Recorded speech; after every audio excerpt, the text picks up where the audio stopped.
Bonjour tout le monde. Aujourd'hui, nous allons parler de suivre ses intuitions pour atteindre ses rêves.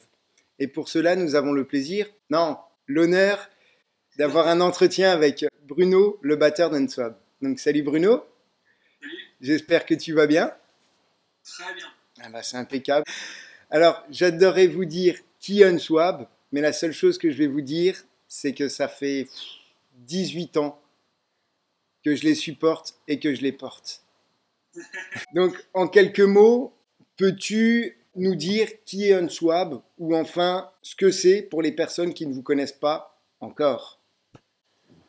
Unswab, c'est 5 gars qui font de la musique depuis plus d'un quart de siècle. Ça ne nous rajeunit pas. Ah, ça. Unswab, c'est un format un peu particulier musicalement puisque on a décidé de suivre notre voie qui était de faire en gros un format assez classique de morceaux quasi chansons, tu vois, avec couplet, refrain, mais en utilisant tous les codes et qu'on aime, qui sont les codes du métal. Voilà. Donc c'est du chant en français, on bosse énormément l'écriture des textes. Pour nous, les textes sont essentiels, importants. On n'est pas là pour raconter juste ce qui nous passe par la tête. On est là pour dire des choses qu'on ressent tous profondément. Voilà. Et d'une.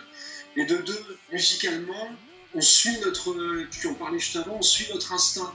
C'est d'ailleurs le titre de notre deuxième album. Et notre instinct, c'est nos envies d'écrire des chansons, des vraies chansons, de jouer sur les nuances musicales, d'utiliser des grosses guitares du métal, mais pas juste comme une espèce de gros truc mastoc. On vient y coller des mélodies dedans, on vient utiliser des machines, des claviers, des trucs triturés, on emprunte des trucs des fois qui viennent de l'électro, qui viennent du hip-hop. Voilà. On est dans ce délire-là parce que nous aussi on écoute tous plein de choses différentes et que du coup naturellement ça vient influencer notre travail. Voilà. D'accord. Alors vous êtes dans la classe métal, mais vous êtes en symbiose, c'est comme du progressif, c'est vraiment poussé à l'extrême. Il y a des paroles qui sont censées construites, il y a un rythme, de la musique, il y a tout. Alors, puisqu'avec Seb et Charles, tu es un pilier du groupe, je te propose, Bruno, que parfois je vais employer le tu pour que tu répondes, on va dire, personnellement, et parfois le vous pour que tu répondes pour le groupe. D'accord ? Parfait. Alors, qu'est-ce qui t'a amené à faire de la batterie ? Qu'est-ce qui t'a charmé dans cet instrument ? J'ai eu la grande chance de vivre dans une famille où la musique, c'était pas juste quelque chose comme ça qu'on mettait en fond, c'était un truc, ça faisait partie de notre vie. Et c'est même plus que ça, plus que faire partie de notre vie, c'est que sans musique, il n'y a pas de vie. C'est-à-dire qu'en fait, il y avait un nombre incroyable de disques vinyles à la maison. Mes parents ont fait des compiles cassettes des Beatles, des Rolling Stones, des Kings, de plein de trucs de rock progressif aussi, comme Soft Machine, comme sur une chose là de Frank Zappa, qui est l'un de mes artistes préférés, bref. Et du coup, il y avait aussi des instruments de musique. Voilà, donc il y avait une guitare qui traînait dans un coin, des espèces de petites percus. Voilà. Et puis moi, c'est les percus qui m'ont plu, quoi. Même si je joue de la guitare, tu vois, j'ai même mes guitares à côté de moi. Voilà. Les percus m'ont plu, et puis j'ai eu la chance d'avoir des parents qui m'ont dit vas-y mec, fonce. Donc dès que j'ai pu, je me suis payé ma première batterie. Et puis j'ai commencé à jouer. Alors j'ai jamais pris un cours de ma vie, je suis complètement autodidacte. J'ai joué sur des centaines et des centaines et des centaines de disques, j'ai décortiqué les jeux des batteurs que j'aimais, j'ai été à un nombre de concerts incroyables de mes 13 ans jusque maintenant. Enfin, j'ai vu des milliers de batteurs jouer en live qui m'ont inspiré, et voilà. Et c'est vrai que d'ailleurs, j'ai mis de longues années à me considérer comme étant un batteur. D'accord. Voilà. C'est-à-dire que pour moi, je suis plus un des musiciens du groupe qui vient servir la musique du groupe. Alors maintenant, je le dirais moins parce que j'ai vécu d'autres expériences musicales qui ont fait que, mais il y a quelques années, je t'aurais dit non, je suis pas batteur, je suis musicien d'un groupe. Oh. Tu vois. Et mon but en jouant de la batterie, c'est de servir le propos, en l'occurrence pour Unswab, de servir le propos qu'on a à 5. Et qu'on veut dire à 5. C'est pas moi de me dire ouais, je suis le batteur du groupe, c'est génial, machin. Moi ça je m'en fous totalement. J'ai aucun ego particulier par rapport à ça. Mon but c'est servir le propos. C'est être dans le groupe pour jouer pour le collectif. Et pour moi, si tu veux, la batterie a cet avantage rythmique de vraiment transmettre quelque chose de quasi animal, tu vois, qui parle au corps. Et donc pour moi, voilà, mon propos, c'est ça. Voilà. Et c'est pour ça que j'ai choisi la batterie, même si, comme tu vois, j'adore aussi jouer d'autres instruments. Je claviote un peu, je guitare un peu, je basse un peu, enfin voilà. Est-ce que, alors je vais aller un petit peu plus loin, avant tu parlais justement de la batterie, quand vous faites un morceau, vous le construisez comment? On n'a pas de recette Miracle qui est la même à chaque fois. D'accord. Voilà. Au fil des années, notre façon de composer a changé. C'est-à-dire qu'avant, au tout début Unsub, et jusqu'à il y a 4-5 ans, on se retrouvait tous pour des grosses sessions de répétition. Tu vois, des fois, par exemple, l'album In Situ, on l'a composé en 1 mois et demi, voilà, en allant tous les jours à la salle de répète, et pendant 8 heures, tous les jours, pendant 1 mois et demi, on était tous les 5 et on a composé l'album comme ça. En studio ou en répète? Alors, en répète. Et après, on est parti en studio, parce qu'à l'époque, on n'avait pas encore notre studio. Alors, ce qui a changé, c'est que depuis 2011, on a notre propre studio d'enregistrement. Et du coup, ça a complètement modifié les choses. C'est-à-dire qu'on n'a plus besoin d'être à 5 pour composer. Je m'explique. Aujourd'hui, ça peut très bien être, on a tous des ordinateurs avec les mêmes logiciels dessus. Aujourd'hui, ça peut être très bien Alex, par exemple, qui a une idée de guitare. Et qui m'envoie un email avec son idée de guitare, en disant tiens, voilà, j'ai eu cette idée de guitare, essaye de composer un truc dessus en batterie. Et moi, là, j'ai le choix. Soit je veux sur le casque, je vais au studio, je joue dessus, j'essaie de trouver. Ou sinon, sur mon ordinateur, chez moi, je programme une partie de batterie qui, après, va évoluer quand tu joueras le morceau à 5. C'est ça. Mais il y a, sur le prochain album qui va sortir l'année prochaine, au mois de mars prochain, qu'on est en train de terminer, il n'y a quasiment aucun titre, ça peut paraître être bizarre, mais il n'y a aucun titre qu'on a déjà joué à 5 ensemble. Voilà. C'est-à-dire qu'on a chacun ajouté votre truc en pré. Tu vois, en pré, on a maquetté chaque titre en jouant chacun des trucs. Après, on est passé en studio. Voilà, j'ai enregistré la batterie, ils ont enregistré les guitares, puis les basses, puis Seb le chant. Et ça a donné ce qui est en train d'émerger là maintenant. On est en train de bosser sur les machines, tu vois, sur les parties de clavier, sur des séquences qui vont se rajouter. Des chœurs ou autre, ouais. Mais on a enregistré, là, alors il n'y aura probablement pas 16 titres dans l'album, mais on a enregistré 16 titres pour le nouvel album. On en avait composé quasiment une trentaine. Voilà. Sur les 30, on en a sélectionné 16 qu'on a enregistrés. Il y en aura probablement 12 ou 13 dans l'album. Et sur ces 12 ou 13 titres, je pense qu'il y en a 2 ou 3 qu'on a joué à 5. D'accord. Voilà. Tous les autres ont été composés, tu vois, comme ça, par rajout, par petits trucs. Et c'est vraiment devenu, depuis qu'on a le studio, c'est vraiment devenu notre façon la plus simple de bosser et de composer. Parce qu'en plus, si tu veux, du coup, on a très vite un recul sur le titre. Parce que, du coup, la maquette du titre arrive bien plus vite qu'avant. Avant, on jouait 10 fois, 15 fois, 20 fois, 30 fois en local de répète, on l'avait là, tu vois, on avait du mal à prendre du recul avec les titres. Là, l'avantage de ce truc-là, c'est qu'on maquette. Le morceau, il est là, tu peux l'écouter 15 fois par jour, et du coup, chacun peut modifier les petites choses. Je trouve que ça, c'est mieux. Ah ben non, ça, c'est mieux. Tiens, on va rajouter un petit clavier. Ah, la mélodie de chant, du coup, elle va évoluer. Du coup, ça nous permet d'avoir un plus gros recul et je pense d'aller plus au fond des choses. C'est ça. Et c'est là où, justement, en un quart de siècle, tu as beaucoup plus de compétences, tu peux faire beaucoup plus de choses. Et techniquement, il y a plus de choses. C'est ça. Donc, c'est là où c'est... Tu vois, là où je suis assis actuellement, là, c'est dans mon studio. Et avec ça, je peux faire un titre, là, en 10 minutes, un quart d'heure, une demi-heure, je peux créer un titre qui viendra de ce que j'ai, là. De ce que tu ressens. Que j'ai sur le moment. Et ça, c'est un truc qui, a 25 ans, c'était impossible. C'était possible, mais ça coûtait des dizaines de milliers de francs. Voir les deux. Voilà. Alors que là avec très peu de moyens, tu composes. Et donc, je peux très bien cet après-midi avoir une nouvelle idée que je trouve particulièrement intéressante. Je l'envoie aux autres. Et ça se trouve, demain soir, il y a un nouveau morceau pour Qui l'album. sort, c'est ça. Mais ça, justement, c'est un petit point que j'ai vachement apprécié et qui est toujours bon à rappeler, c'est que les gens pensent que quand un groupe ou une chanteuse, peu importe, sort un album qui a 10 titres, on est toujours un petit peu déçu. Par contre, le truc, c'est que derrière, il y a 20, voire 30 morceaux qui ont été faits, et il y a une grosse sélection ensuite qui est drastique pour prendre les plus intéressants et les...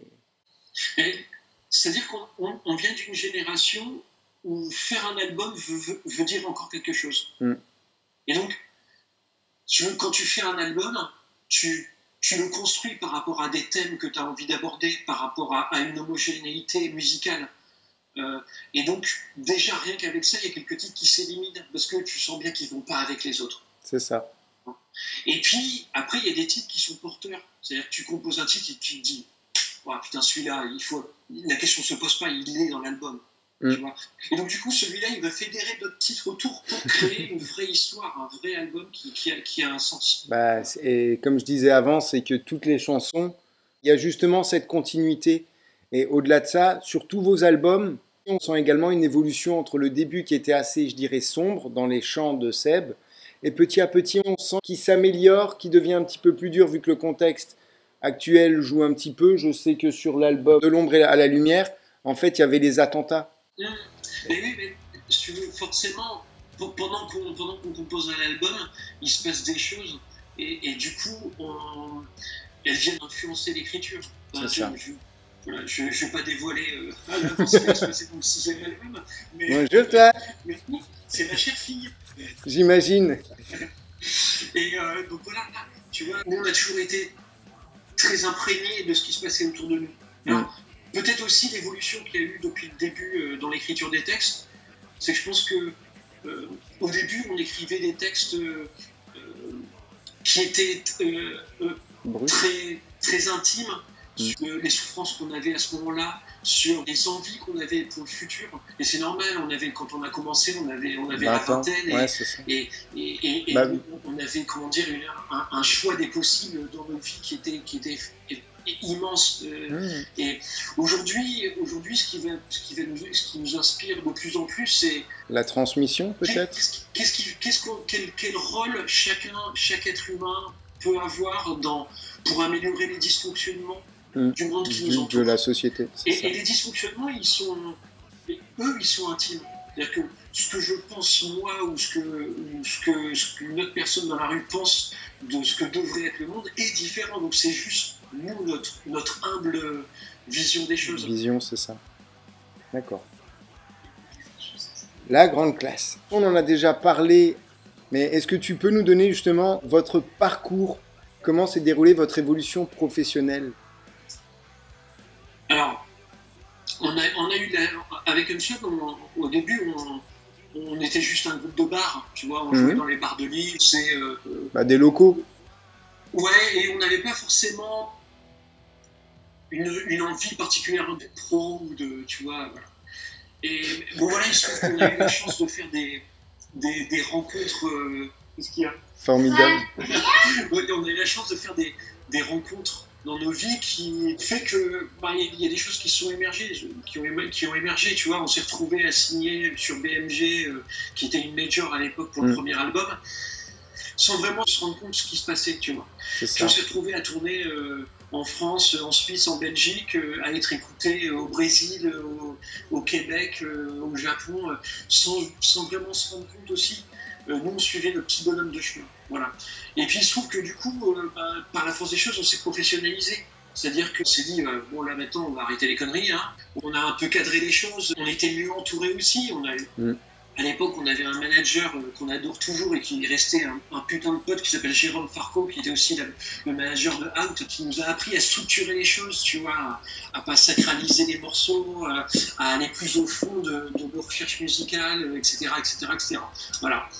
Et donc notre parcours, il est influencé par tout ça, tu vois, par le fait de se structurer petit à petit et de faire qu'aujourd'hui, on sait un peu plus ce qu'on veut faire que par rapport à il y a 20-25 ans. Alors c'est super drôle parce qu'à l'instant, tu as parlé de Out.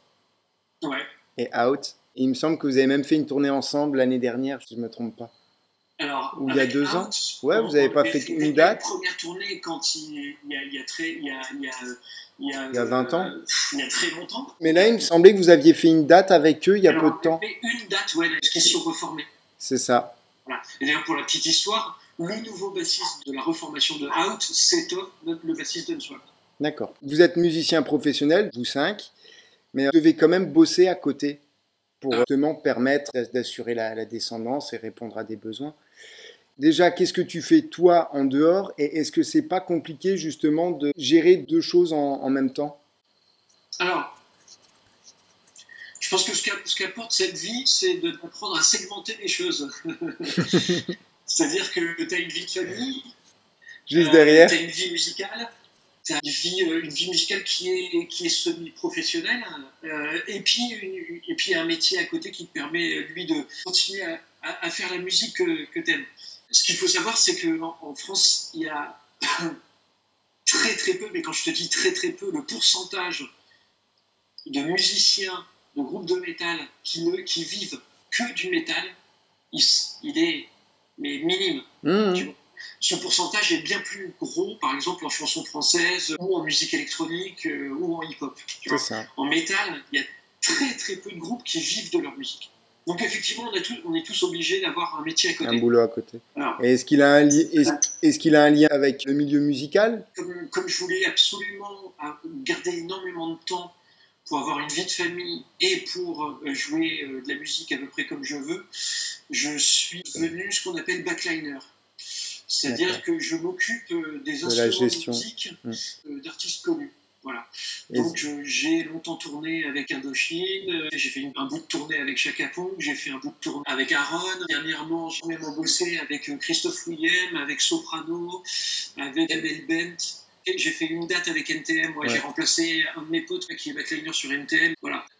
Ce que m'apporte ce truc, c'est que évidemment, je tourne, je passe énormément de temps en tournée, vivre dans les tourbus, dans les salles de France, de Belgique, de Suisse. Grâce à ces tournées, j'ai pu aller à l'île Maurice, j'ai pu aller en Nouvelle-Calédonie, j'ai pu aller au Québec. Donc ça a un intérêt qui est fabuleux. Et puis surtout, je rencontre énormément de musiciens et je vis avec des musiciens. Par exemple, alors il y a plein de métalleux qui vont exploser de rire et qui vont dire mais moi je l'assume complètement. Soprano, aujourd'hui, c'est un mec que, comme j'ai fait 2 tournées avec lui et que je vais bientôt en faire une 3e avec lui, c'est un mec qui fait quasiment partie de la famille.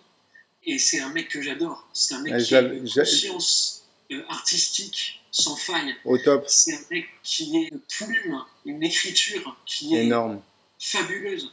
Alors effectivement, musicalement, c'est différent. C'est complètement différent.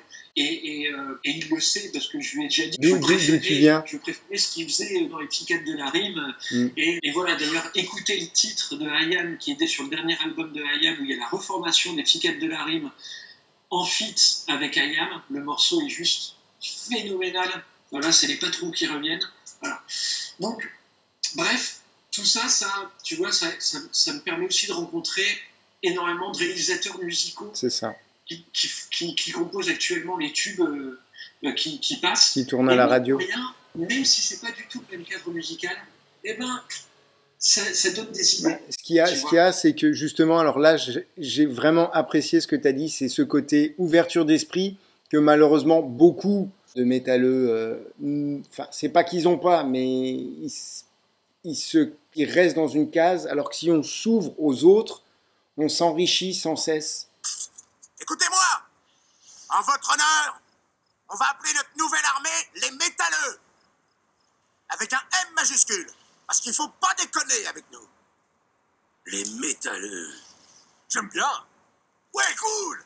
Les métalleux. Ce qui est formidable, c'est que tu parles avec tout le monde, tu n'as aucune limite, entre guillemets, mais tu t'enrichis sans cesse des gens, et tu fais de chaque rencontre une expérience. Mais c'est important. Mais le savais-tu, par exemple, parce que j'ai été le premier surpris, j'ai fait une tournée là, avec Amel Bent, et toi que Amel Bent écoute énormément de rock. Genre, c'est une grosse fanade de Biffy Clyro, c'est une grosse fanade de Weezer, c'est une grosse fanade de Linkin Park, elle adore Evanescence. c'est une grosse fana, elle adore Rage Against the Machine, enfin voilà. Tout ça, c'est des trucs qu'elle écoute au quotidien. On ne sent pas dans sa musique. Mais n'empêche que c'est une vision de la vie, c'est-à-dire qu'elle est capable d'être émue par une chanson de Aznavour, d'être émue par une chanson de Brel, d'être émue par une chanson de I.Am, des Psychiatres de la rime, peu importe. L'important, ce qui va passer, et moi, c'est tout à fait le propos d'Unswab. C'est le message. Ouais, c'est qu'est-ce que la musique te fait ressentir. Et moi, je considère que c'est un privilège de pouvoir être ému par n'importe quelle musique. Et justement, quand certains métalleux un peu bornés, tu vois, viennent nous voir en disant ouais, mais vous, Unswab, vous êtes un peu ouais, c'est doux quoi. C'est doux de quoi? Et puis c'est doux par rapport à quoi? Qu'est-ce que c'est que ça? C'est le cri d'un démon, c'est le chant d'un ange, c'est le choc du marteau de la création sous l'enclume du temps. Waouh, c'est rock'n'roll! C'est du métal. Et c'est pour ça que vous devriez secouer votre tête, les gars. Ouais, vous dans le camp d'ici. Je veux dire, si tu en passes du Unswab de la radio, c'est pas du tout doux. Tu vois ce que je veux dire? Et c'est des gens qui se sont mis des barrières dans leur vie. Voilà. Et si tu te mets des barrières musicales, eh ben ça veut dire que quelque part, tu te mets des barrières dans le reste de ta vie. On est avec lui. Donc tu vas pas forcément accepter une autre personne parce qu'elle est différente. Tu vas pas forcément accepter une autre culture parce qu'elle est différente. Voilà. Moi, je m'en fous du style musical. Je m'en fous de... Donc, moi, l'important, ce que j'ai envie de ressentir quand j'écoute un groupe, peu importe ce qu'il fait comme style, j'ai envie de ressentir que le mec, quand il est en train de faire sa putain de musique, il n'a pas envie d'être ailleurs que là où il est. Basta. C'est tout, c'est ça. Et là, je trouve ça très propre, très sage. Franchement, je te tire mon chapeau. Effet, celui dont tu viens de parler, c'est Défier l'ennui sur votre premier album éponyme. Cette chanson, ça fait... Voilà. Allez, tiens. Ok, c'est bon, j'ai compris le message. Le texte, je l'ai réécouté il n'y a pas très longtemps. Le texte, il a plutôt bien vieilli. Le fond de ce titre, c'était justement ça, c'était de se dire pas de barrière dans la vie. Défier l'ennui, ça veut dire aussi pas attendre que les choses tombent toutes seules, provoquer les choses dans sa vie pour que... on n'a rien sans rien. Pour générer du positif, de l'envie de vivre, tu vois, que même quand on est au fond du trou, même quand on a l'impression d'être bloqué, mais il y a toujours cette petite lumière, et cette petite lumière, on ne doit jamais la laisser partir parce qu'elle est toujours là. Elle doit être toujours là. Voilà. Là, c'est... Alors, juste pour rebondir sur ce qu'on disait avant, par rapport au boulot que vous faites à côté, il y a un de vous qui gère justement le studio en parallèle? Ouais. Alors, on a eu la chance en 2001 que, tu veux, en gros, Toff, le bassiste, a emménagé dans une superbe maison où il y avait une dépendance. Et lui, son rêve, c'était d'avoir son studio, tu vois, de construire son propre studio. Et merci à lui. Mais... on ne pourra jamais assez le remercier pour ça. Il a fait des travaux de ouf. On a fait un studio en armature bois, tu vois, voilà, qui est un lieu de vie. Hein. Il y a une régie, une grande salle de prise et puis un lieu de vie avec 5 couchages, toilettes, salle de bain. On peut vivre en autarcie là-dedans et faire ce qu'on veut et composer. Et donc du coup, voilà, depuis 2011, on a la chance d'avoir ce lieu qui est incroyable et on peut aller, tu vois, j'y étais encore hier. On peut aller soit tout seul juste pour bosser notre instrument, soit ensemble pour répéter, pour composer, pour faire ce qu'on veut. Alors d'ailleurs, pour la petite histoire, on va bientôt déménager. C'est-à-dire que le studio In Situ va changer de lieu. Et d'ailleurs, on va se retrouver pendant 6-8 mois là, sans studio. Sans studio. Et on ira répéter ailleurs pendant quelques temps. Et puis plus tard, là, d'ici 6-8 mois, on aura un nouveau studio dans un autre lieu. Mais tu vois, ce lieu là qu'on va bientôt quitter, ça nous fait quelque chose. Il a vu passer depuis Intact. On a tout composé dans ce studio. Quelle est l'adresse pour celles et ceux que ça peut peut-être intéresser? Alors, c'est simple, il suffit de taper sur Internet, parce que là, du coup, on va déménager, donc il va changer d'adresse. Mais s'ils se dépêchent, là, dans les quelques semaines, ils peuvent peut-être au moins passer le voir. Vous tapez sur Internet, vous tapez Studio In Situ, I-N-S-I-T-U, voilà. C'est ça. Et studio d'enregistrement. Et voilà, vous allez trouver, il y a une page Facebook, il y a un site internet où il y a tout le matos est indiqué, parce que c'est aussi effectivement un studio où on produit d'autres groupes. Voilà. Et c'est là justement où je voulais venir, c'est que ce qui est formidable selon moi, c'est qu'au-delà de vous créer votre studio pour vos enregistrements, c'est que vous permettez à d'autres personnes, plus jeunes ou qui n'ont pas forcément les moyens ou autres, de développer ce qu'elles ont. Alors, soit ça marche, soit ça marche pas, mais ça, pour moi, c'est ce que j'appelle quelque part du mécénat. C'est pas forcément le bon terme, mais c'est porter les projets des autres. Et pour moi, c'est le plus beau relais qu'on puisse faire dans la vie, en dehors d'avoir des enfants. Non, j'en ai pas, mais c'est vraiment quelque chose qui me tient à cœur. Et comme je t'en parlais, le but de cette chaîne, c'est de montrer à tout le monde qu'on ne connaît pas nos voisins, on s'arrête sur une image. Et si ça se trouve, le gars, il a de l'or entre les mains. C'est le fait de connecter les gens entre eux, de se découvrir et voir ce qu'on peut s'apporter mutuellement. On est dans une époque de misère et de rivalité, alors autant s'entraider, tout simplement. Complètement. On est complètement dans ce délire-là. D'ailleurs, j'en profite, il y a 2 trucs là qui vont sortir, qui ont été enregistrés au studio. Enfin, il y en a un qui est déjà sorti, qui s'appelle Lady, voilà, qui a été enregistré avec l'ancien percussionniste de Cross9, plus d'autres musiciens. Et puis le nouveau Out, bien sûr, qui va bientôt sortir et qui a été enregistré au studio et qui est une tuerie, mec. Eh ben, let's go. C'est un truc de dingue. La prod, elle est trop belle, les morceaux sont trop beaux. Voilà, pour moi, c'est probablement le meilleur album de Out que Out ait fait depuis le début. Donc, si jamais quand ça sortira, d'ailleurs, il y a déjà un clip qui est sorti et qui est disponible sur leur page Facebook. Allez écouter Out, c'est une tuerie. Alors, pour retourner sur notre discussion, qu'est-ce que t'évoque le dépassement de soi et jusqu'à quel niveau il faut suivre sa passion ou son intuition? Et si tu veux une petite perche, d'après toi, quel a été l'élément déclencheur qui vous a fait passer du stade amateur à professionnel? Alors, je pense pas que l'intuition ou la passion ait généré le fait de passer d'amateur à professionnel. C'est ce qui nous est arrivé, tu vois, qui a fait qu'on a passé d'amateur à professionnel. En revanche, ce qui suit toute notre existence, c'est bien la passion. Ouais.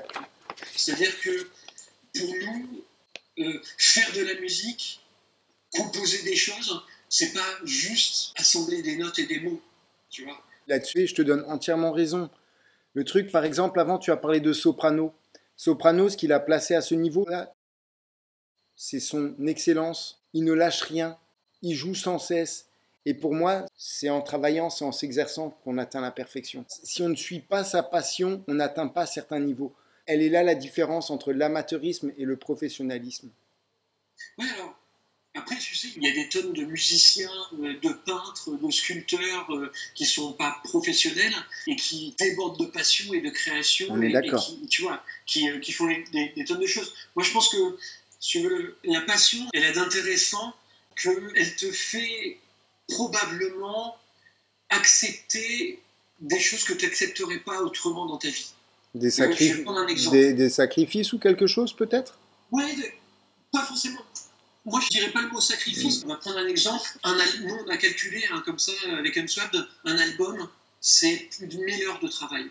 Et je pense que ces 1000 heures de travail, si on est capable de les faire, de les engendrer collectivement, c'est parce qu'on a cette passion. Parce que tu imagines qu'on fournit 1000 heures de boulot, plus de 1000 heures de boulot, pour un truc dont on ne sait même pas s'il va sortir un jour. Il y a que les passionnés qui font ça. Tu vois, c'est comme les mecs c'est comme les inventeurs. Tu vois, les mecs qui bossent sur 20 prototypes avant de sortir celui qui leur fait décrocher concours l'épine. Et encore, ils en sont pas sûrs. Et voilà, et ils en sont jamais sûrs. Et ces mecs-là, c'est des passionnés. La création artistique, si elle n'est pas passionnelle, je pense pas qu'elle mène artistiquement à quelque chose. J'allais dire de profond. Parce que, bon, soyons clairs, aujourd'hui, sur les ondes, on entend plein de choses, plein d'artistes, plein de chansons qui ramassent des millions et des millions d'euros de bénéfices et qui sont tous sauf issus d'une passion. Tu vois, je veux dire, mais c'est là où tu disais, tu sais, professionnel et amateur. Moi, j'ai du mal avec ces deux trucs. Parce que tu peux être amateur et créer des choses absolument fabuleuses, et tu peux être, pour être clair, tu peux être professionnel et faire de la pure merde. En tout cas, faire un truc qui s'apparente à de l'artistique, alors que ça n'a rien d'une création passionnelle. Du commercial. Ouais, alors, il y a des choses commerciales qui sont très sont bien. Pour revenir juste encore une fois Ouais, à bien Soprano, mais tu vois, j'ai le même sentiment quand je fais des tournées avec Amel Bent. Quand je les vois sur scène, je ne doute pas une seconde de leur sincérité. Alors c'est aussi parce que je les connais hors scène et que donc je sais qu'ils sont sincères. Mais je ne doute pas. Je veux dire, à aucun moment ces mecs-là font ça pour l'argent, pour une espèce de notoriété quelconque. Ils font ça parce que ça transpire c'est des émotions qui doivent sortir, qui doivent se transpirer, il n'y a pas le choix en fait. Et en fait, il n'y a tout simplement pas le choix. Et la passion, tout ça, c'est le résultat de la passion. La passion fait qu'il faut que ça sorte, bordel de merde. T'as pas le choix, il faut que ça sorte. Parce que sinon, tu te sens incomplet. Et un être humain incomplet, c'est pas une bonne chose. Voilà. Et je pense que quelque part, alors après on rentre peut-être dans de la philosophie de bas étage, je m'en excuse d'avance, mais quelque part on cherche tous ça, à se compléter soi-même. Et les autres qui nous entourent nous aident à ça. Lily, qui est là, elle apporte à ma vie tous les jours quelque chose qui complète ce que je suis. Et à chaque fois qu'on discute, elle m'apporte des choses qui complètent l'être humain que je suis. Voilà. Et quand on est en train de discuter là tous les deux, c'est la même chose. On finira cette discussion et j'aurais eu l'impression que tu m'as rempli de quelque chose qui m'amène une réflexion supplémentaire, une façon de penser, qui donnera peut-être un morceau après-demain. Et je pense qu'on cherche tous ça. Je pense qu'on est tous incomplets, et ce qui n'est pas négatif. Et on cherche à compléter notre vie de choses qui vont faire que notre vie sera meilleure. Mortelle. Dans un entretien avec Daily Rock, vous aviez confirmé, vous, le groupe, qu'entretenir un groupe, c'est comme une relation amoureuse. Alors, bientôt, il y a les noces d'argent. En 25 ans, vous avez fait à peu près combien de dates? Oh là là, plus de 1000. Honnêtement, j'ai pas le compte précis. Je sais qu'on a un fichier, tu sais, où on a toutes les dates qu'on a depuis le début.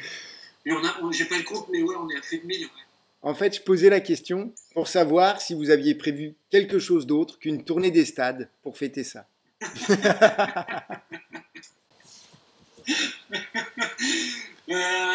Alors, on est dans une situation un peu bizarre en ce moment, donc c'est un peu compliqué de faire des projets. Ce qui est sûr, c'est que je pense que comme on va sortir un album en début d'année prochaine, et j'espère, là je touche du bois aussi, et tout ce que je souhaite au monde entier, c'est qu'on puisse recommencer à faire des concerts de façon normale, on peut aller tous transpirer ensemble. Et donc oui, avec Crash Tour, qui est notre tourneur, on va monter une tournée. Et je t'avoue qu'on n'en a pas encore complètement parlé, on a évoqué le sujet, on en parle régulièrement par petites doses, mais je pense qu'on va essayer de faire quelque chose. Ce qui est compliqué avec Unswapped, c'est qu'on n'est pas nostalgique. Et donc, on ne regarde pas beaucoup derrière nous. Et surtout, ce que je te disais tout à l'heure, on ne sacralise pas les morceaux. Et donc, quand un album est fait et qu'il a vécu, naturellement, par envie, puis parce qu'il y a d'autres morceaux nouveaux qui arrivent, il y a des morceaux qui disparaissent et qu'on ne sait même plus jouer. Et donc, je pense qu'il faut, oui, qu'on réfléchisse à faire un truc. Je pense que ce qui va être le plus évident pour nous, ça va être dans la prochaine tournée, au-delà de jouer les nouveaux titres du 6e album, ça va être de réintégrer des titres qu'on n'a probablement pas joués depuis très, très, très longtemps. Ça tombe bien que tu dis ça. Alors moi, je ne visais pas la nostalgie, bien au contraire, mais la célébration. Ouais. Et je pense que pendant 25 ans, vous avez bien défié l'ennui. Alors franchement, claquez-le, mettez-le dedans. Non, je rigole. Pas de souci. Non, il n'y a pas de problème. Pour l'instant, il n'y a rien de prévu, de particulier. En tout cas, on y réfléchit. Et c'est vrai que mine de rien, 25 ans, c'est quelque chose de très important. En fait, pour tout te dire, les 25 ans, Seb et moi, les 25 ans, on les a déjà fêtés. Parce qu'en fait, Unswapped, c'est 95. la première répète qu'on a faite, où on s'est dit on va faire un groupe ensemble. C'est Seb et moi dans la chambre de l'appart de mes parents, et c'était en avril 1995. Voilà. Donc les 25 ans, on les a déjà fêtés. Ouais. Hein, il n'y a pas longtemps. C'est venu de Seb et moi au départ. Hein. C'est-à-dire qu'on jouait à deux dans ma chambre, machin, et puis on s'est dit, parce qu'on s'était connus à la fac, tu vois, et puis après on s'est dit, pourquoi pas essayer de faire un groupe. Puis bon, voilà, on a demandé à mon cher frère, Philippe, qui a été dans le groupe de très très très longues années, puisqu'il est parti du groupe en 2011, pour d'autres aventures. Mais tu vois, lui au début, il est arrivé, il jouait de la guitare, mais il savait jouer un peu de basse, mais il a joué de la basse, donc au début on était juste à 3. Voilà. Et puis au bout d'un moment, il en a eu marre de jouer de la basse, donc il est repassé à la guitare, et Mathias est arrivé pour jouer de la basse. Mais voilà, à la base c'est Seb et moi, et les autres se sont... Et Seb et moi, on a déjà fêté nos 25 ans de collaboration, il y a quelques semaines, voilà. Bah, félicitations, déjà. Mais c'est vrai que le vrai début du groupe, où vraiment ça a commencé à prendre l'ampleur et où on a eu vraiment un an et surtout beaucoup de dates, ça a été à partir de l'été 96, ouais. Où là, ça a été un truc de dingue. C'est jouer 3 fois par semaine dans des bars. C'était ouf. La semaine, on était à la fac, officiellement, tu vois. Et puis, tu vois, jeudi, vendredi, samedi, ou vendredi, samedi, dimanche, on jouait dans des bars de Lille, dans des bars de Dunkerque, enfin, tu vois, dans toute la région nord. Et puis tout de suite, ah bah tiens, mais attendez, vous voulez pas venir jouer dans un bar Et puis après, ça a été la Picardie, la Normandie, le truc. Et puis on s'est retrouvés à jouer toutes les semaines comme ça, dans plein de bars, sans vraiment s'en rendre compte. Voilà, et puis ça a donné ce que ça a donné ensuite. C'est ça. Une chose, comment on vous trouve sur Internet ? Alors aujourd'hui, les deux trucs où on est joignable directement, et tu le sais très bien parce qu'on te répond quand tu truc, c'est Instagram et Facebook. C'est les deux sur lesquels on est tous les jours. D'accord. Voilà. Et façon de parler. Et aussi, si vous cherchez bien, c'est facile à voir. Nous avons chacun nos pages Instagram. Et du coup, vous pouvez aussi vous abonner aux pages Instagram des membres du groupe avec grand plaisir. Et comme ça, des fois, il se trouve que des fois, vous avez des infos sur le groupe que l'un des membres du groupe crache avant les autres par pure compétition. D'accord, voilà. Ça marche. Voilà, pour proposer aux gens, s'ils souhaitent vous découvrir, au-delà de passer par YouTube, d'acheter un petit CD, s'ils n'ont pas la patience d'attendre une tournée à proximité, un petit concert. Ou sinon, tout simplement, j'ai remarqué qu'on pouvait également passer sur Amazon pour acheter, mais de façon dématérialisée, une ou plusieurs de vos chansons. On est présent sur Spotify, sur Apple Music, sur Amazon Music, chez tous les distributeurs numériques, voilà, pour écouter notre musique. Et puis après, on a aussi, il y a le lien sur notre page Facebook, on a aussi une boutique en ligne où vous pouvez acheter des t-shirts, tous les albums, etc. Et puis pour discuter avec nous de façon très directe, parce que c'est nous qui répondons, il y a notre page Instagram et notre page Facebook. On vous répond, avec grand plaisir. Et ça, je le certifie qu'ils répondent. Ça marche, pas de souci. Si tu pouvais collaborer avec un groupe ou un musicien, ça serait avec lequel? Que ça ait un lien musical ou pas? Toi, ça serait qui? Est-ce que ça serait Soprano comme tu parlais avant? Est-ce que ça serait... Alors, c'est ma réponse à moi. Bien sûr. Je dirais probablement d'autres personnes. Pour moi, le mec, en ce moment, qui est un petit génie et qui, à mon avis, va devenir un putain de producteur de musique dans les prochaines années, c'est le mec qui fait les machines de Bring Me The Horizon. Le mec qui fait les machines, fait les claviers et tout ça, et toutes les séquences de Bring Me The Horizon, et qui, depuis 2 albums, fait la prod complète de Bring Me The Horizon. Ce mec-là est un génie. Et moi, demain, si je devais confier la réalisation d'un album dans lequel je joue à quelqu'un, tu vois, en direction artistique, ce serait lui. Voilà. Parce qu'en plus, il a ce côté bad boy anglais, tu vois, que j'adore. Tu vois, il a le côté, tu vois, on parlait de côté instinctif. Et quand je vois ses interviews, il a ce côté what the fuck. Tu vois, ce côté, allez tous vous faire voir. Enfin, j'ai un truc en tête. Et on y va. Je vais y aller. Ils se font démonter la tronche. N'empêche que quand t'écoutes depuis 3 albums, depuis Sempiternal, où ce mec-là fait la prod des albums, la direction artistique et s'occupe des machines et tout ça, depuis qu'il est là, écoutez la prod. La prod, elle est d'une inventivité énorme. Phénoménale. C'est ça. Mais phénoménale. C'est un truc de dingue. Voilà. Mais encore une fois, ce n'est que mon avis. Mais avec le plus grand des plaisirs. D'autres membres du groupe seraient à côté de moi en disant non mais mec, qu'est-ce que tu racontes? Tu vois, c'est pas... mon avis. Ils sont où? Est-ce qu'ils sont là? Ils sont pas là? C'est ton avis qui nous intéresse. Par contre, je peux citer d'autres choses pour les intégrer quand même, parce que c'est mes frères et que je les aime. C'est que, par exemple, Seb est un fou de Carter. Je trouve pas son prénom. Carter et Rattlesnakes. Voilà.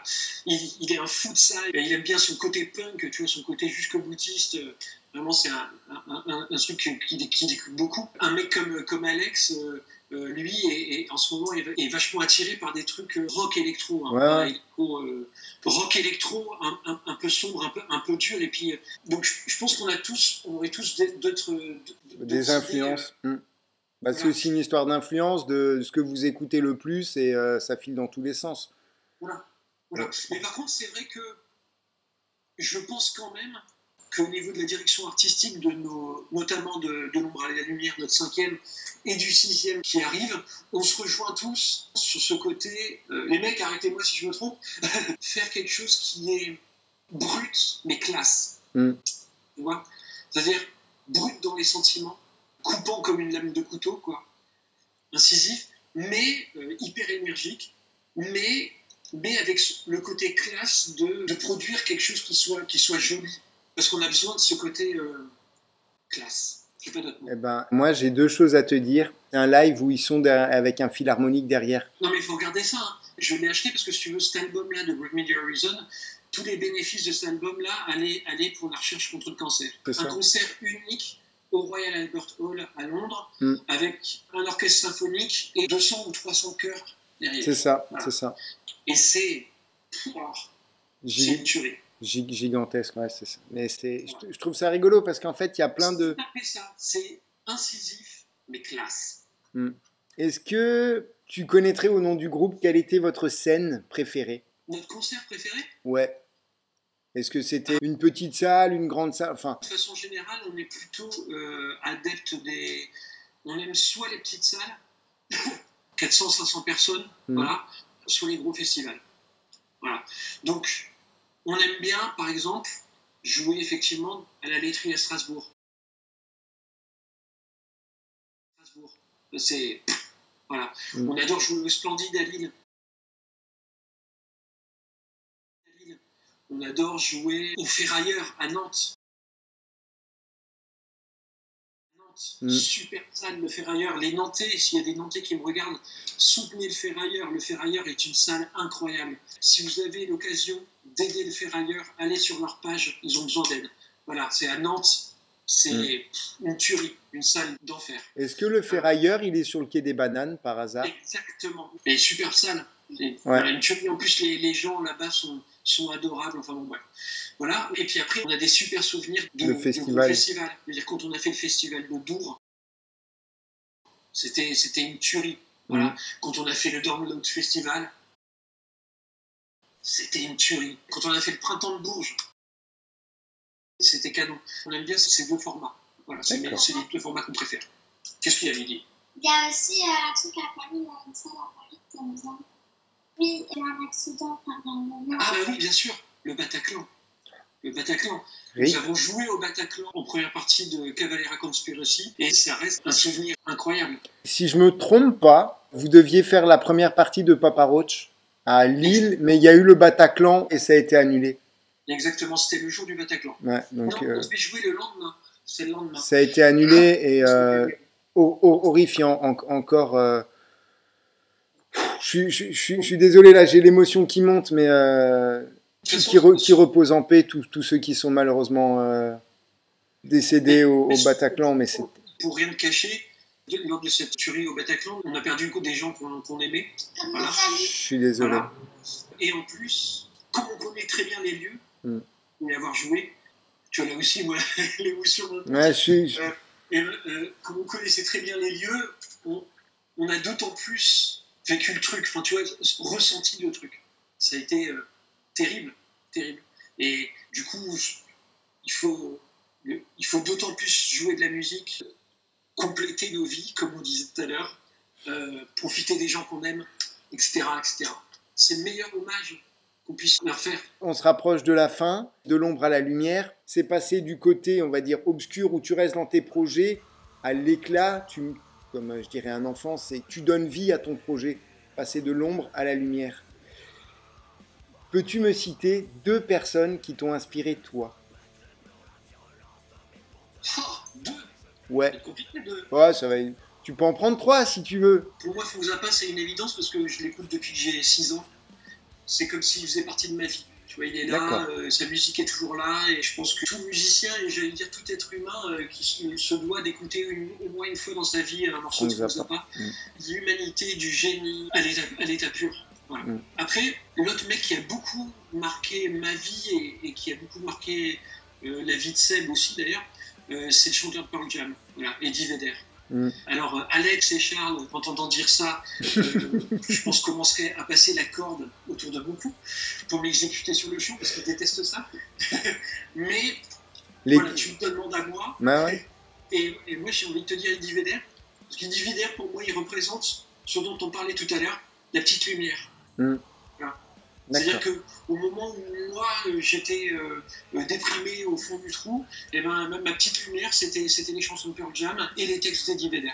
Mais après, je pense qu'il y a aussi plein de gens qui m'ont influencé et qui ne sont pas forcément des musiciens et qui ont fait de ma vie. Qui t'ont enrichi, comme on en parlait avant. Et qui influencent clairement ma création musicale. Lily en fait partie, bien évidemment. Bah, clairement.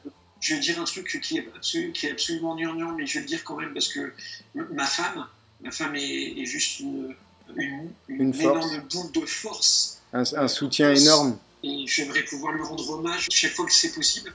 Bien sûr. C'est un socle pour moi. Et elle est... Voilà. On est dans un milieu musical où on rencontre plein de gens. Et chaque personne te donne des petites idées. Tu as des discussions, on en parlait tout à l'heure, tu as des discussions intéressantes. On adore les mecs de Massisteria. C'est un plaisir à chaque fois de les voir. On adore les mecs de Bukowski. À chaque fois qu'on les croise, on est hyper content de les voir.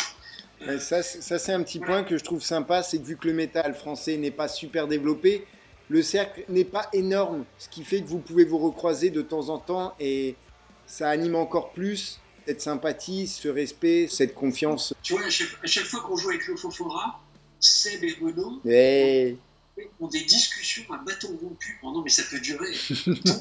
Les mecs, ils se parlent, ils n'arrêtent pas. Et tu vois, mais c'est des trucs hyper intéressants. Comme notre tourneur là, chez Rage Tour, on a la chance de faire partie d'un catalogue avec lequel on tourne. Alors tu vois, ça nous arrive de tourner avec Dagoba, avec Black Bomba. Et toutes ces rencontres qu'on fait grâce à Rage Tour aussi, c'est hyper intéressant parce que c'est des mecs qui ont une autre vision, tu vois, les Butchers Rodeo, on pourrait en citer plein. Donc, je peux citer effectivement ces deux noms-là, Frank Zappa et Eddie Vedder pour mon truc un peu égoïste. Et puis ma famille, parce que c'est mon cœur de vie. Bah, bien sûr. Mais je crois que surtout, ce qui fait l'influence, c'est l'immensité des gens qu'on rencontre tous dans nos vies. C'est ça, tout est dit. Bravo. Comme nous le savons tous, le temps s'écoule.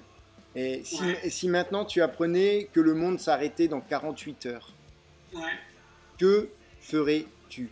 Je pense que je ferais ce que je viens de faire pendant le confinement. C'est-à-dire que je m'enfermerai avec ma femme et ma fille dans la maison pour pouvoir les regarder le plus longtemps possible. Et voilà, je pense que je ferai ça. Certains pourront dire que c'est hyper égoïste. Je l'assume. En fait, c'est pas si égoïste que ça, parce que je pense que si je sortais pour voir le reste du monde, il y aurait tellement de trucs à faire et tellement de trucs à picorer que je ne profiterais de rien. Alors qu'en restant avec ma femme et ma fille, en les regardant, je saurais de quoi je profite pendant les dernières 48 heures qui me restent, à les regarder dans le blanc des yeux et avoir des discussions passionnantes. Voilà. C'est très beau, et sache une chose, c'est que ta réponse ne m'étonne pas. Contrairement à d'autres personnes avec qui je fais des entretiens, vu qu'on n'est pas forcément marié et qu'on n'a pas d'enfants, on n'a pas cette relation familiale qui est de cœur forcément. Et l'autre petit truc également, c'est que tu as atteint un rêve. Tu vis de ta passion et ça vaut tout l'or du monde. Donc, complètement. Donc quelque part, ta réponse pour moi elle me semble complètement logique. Ça m'aurait même étonné que tu me dises « Ouais, je serais allé là, voir machin, là, ici, puis j'aurais fait un dernier saut en parachute. » Pourquoi pas? Mais ça m'aurait un peu étonné quand même. Ouais.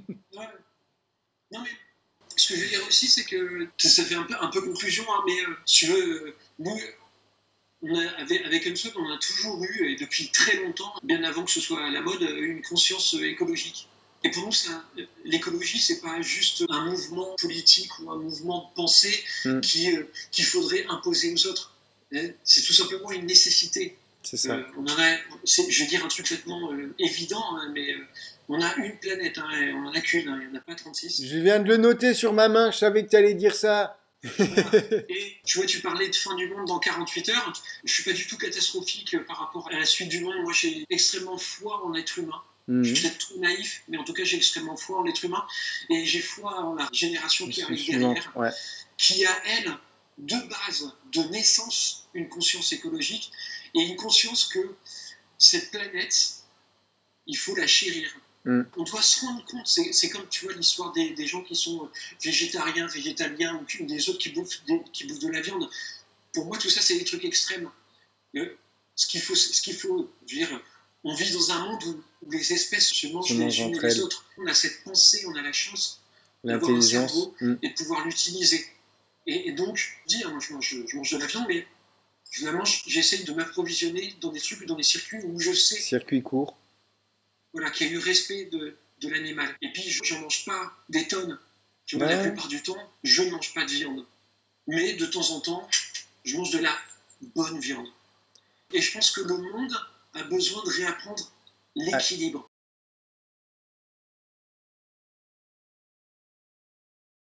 On en a marre des extrêmes, de vouloir imposer des idées aux uns et aux autres.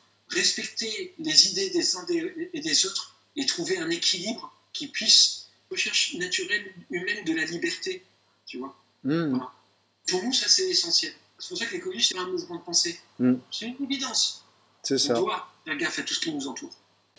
Voilà. C'est un respect de nous-mêmes. De soi et des autres et de la planète. Des autres, de ce qu'on va laisser à nos enfants. Tout à fait. Du lieu qui nous a abrités pendant quelques années. Parce que à l'échelle de l'existence de la planète, on n'est même pas un micro c'est ça. Qui doit. Et nos vies ne sont même pas ça. Et ben, nous, on a profité de ça pendant le plus longtemps possible pour chacun d'entre nous. C'est tout ce que je nous souhaite. C'est un juste retour qu'on doit faire à cette planète de s'en occuper. Voilà. Effectivement. Voilà. Je pense que c'était le mot de la fin, tout simplement. C'est ce que j'allais te demander, si tu avais un dernier mot pour celles ou ceux qui nous regardent. Donc, je pense que c'est de prendre soin de la planète. Et donc, ce que je veux dire, c'est que les 48 heures qui restent à vivre, ils n'existent pas. Non. On va continuer après. Je vais refaire un peu de philosophie. Bien sûr. Il y a Sartre, Jean-Paul Sartre, disait que d'une certaine manière, on est tous dos au mur. En fait, à partir du moment où on inspire notre première respiration, bouffée d'oxygène, on est au mur. C'est pas entièrement faux. Parce que, alors, il le disait pas comme ça, mais moi, je l'avais appris, tu vois, quand j'étais à la fac. J'avais beaucoup lu Sartre. Après, et si tu veux, son délire, c'est l'espèce de miroir par rapport à la mort. C'est-à-dire que notre fin inéluctable à tous, c'est la mort. Et ça. Avant cette mort, on a plein de choses à faire. Et chacun y met ce qu'on veut. Et donc, de ce fait, et j'espère ne pas trop déformer la pensée de Sartre, qui était absolument fabuleux, de fait, on est dos au mur. Puisqu'on n'a qu'une seule façon de faire, c'est d'avancer. C'est pour ça que je te disais tout à l'heure qu'avec Hanson, on n'était pas dans la nostalgie, on n'est pas trop dans le passé, que du coup, fêter nos 25 ans, c'est pas un truc... c'est que du bonus. Donc ça pour nous. Voilà. Parce qu'on avance. On avance, on a des tonnes de choses à faire, on a encore tellement de choses à apprendre. Wow. Qu'est-ce qu'on va aller regarder derrière? On est au dos au mur. Non, comme dit, c'est pas pour de la nostalgie, c'est pour de la célébration. Oui. Et connais-tu Philippe Croizon? Non, je ne connais pas Philippe Croizon. Alors en fait, c'est une personne tétraplégique, et tu en as peut-être entendu parler, c'est le tétraplégique qui a traversé la Manche à la nage. Voilà. Ça y est. Et lui, en fait, il expliquait que son ancienne vie, enfin, sa vie, elle s'est arrêtée à ce moment-là, et que tout le reste, c'était du bonus. Parce que de toute façon, la vie, c'est une leçon. Je suis totalement ce genre de raisonnement. On est bien d'accord. Tout simplement. Ça marche. Jamais perdre espoir. Si tu tombes, tu te relèves. Faut jamais se rabaisser, quoi.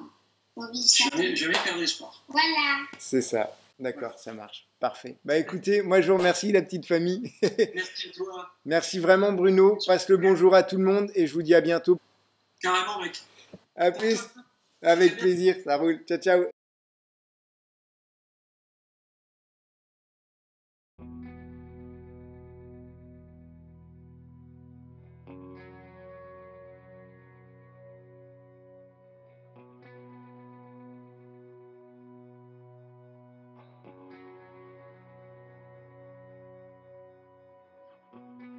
Y a des jours qui restent sans lendemain, ceux qui nous blessent et puis plus rien. Des jours où le ciel nous tombe sur la tête, quand on réalise ce qui nous guette. Des jours sans fin qui chassent les doutes, quand le destin sort de la route. Des jours comme ça, le temps s'arrête, et là on croit perdre la tête. Des jours de trop où tout s'écroule, ceux où la mort nous joue des tours. Des jours qu'on n'avait pas vu venir, quand elle nous frappe sans prévenir.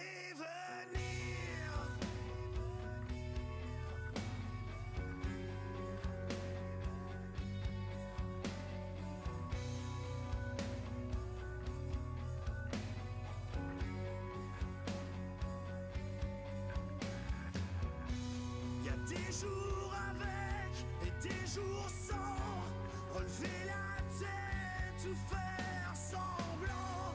Des jours où je dois fermer les yeux et mentir pour aller mieux. Le temps s'arrête et puis plus rien. Un jour qui reste sans lendemain. Qu'importe l'enfer, qu'importe l'endroit, 6 pieds sous terre, où que tu sois. Chaque jour cette douleur m'assassine. Fais pas le mort, fais-moi un signe.